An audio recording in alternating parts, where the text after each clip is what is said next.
மகாலட்சுமி வழிபாடு பற்றி பார்த்தோம். வெள்ளிக்கிழமைகளில் மகாலட்சுமி வழிபட்டால் செல்வம் பெருகும் என்பார்கள். வெள்ளிக்கிழமை அதிகாலை 6 மணி முதல் 7 மணி வரை உள்ள சுக்கிரஹோரையிலோ அல்லது மதியம் 1 மணி முதல் 2 மணி வரை உள்ள சுக்கிரஹோரையிலோ மகாலட்சுமியை கோயில் அல்லது வீட்டில் வழிபாடு செய்யலாம். சுக்கிரன் செல்வத்திற்கு அதிபதி என்பதால் சுக்கிரஹோரை நேரத்தில் மகாலட்சுமியை வழிபடுவது சிறப்பு. கோதுளி லக்கணம், அதாவது மாலை 5:30 மணி முதல் 6:30 மணி வரை சூரியன் மறைந்து இருள் சூறும் இந்த நேரத்தில் மகாலட்சுமி வீட்டிற்கு வருவதாக ஐதீகம். மகாலட்சுமிக்கு நறுமணமிக்க மற்றும் குளிர்ச்சியான பூக்கள் மிகவும் பிடிக்கும்.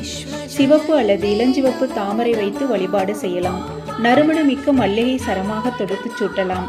பன்னீர், ரோஜா இவை லட்சுமிக்கு உகந்த நிறமாக கருதப்படுகிறது.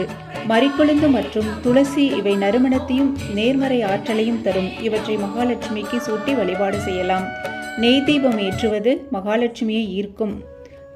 மகாலட்சுமிக்கு பிரசாதமாக பால் பாயசம், கற்கண்டு அல்லது இனிப்பு வைத்து வழிபாடு செய்தால் செல்வம் பெருகும் என்பது நம்பிக்கை.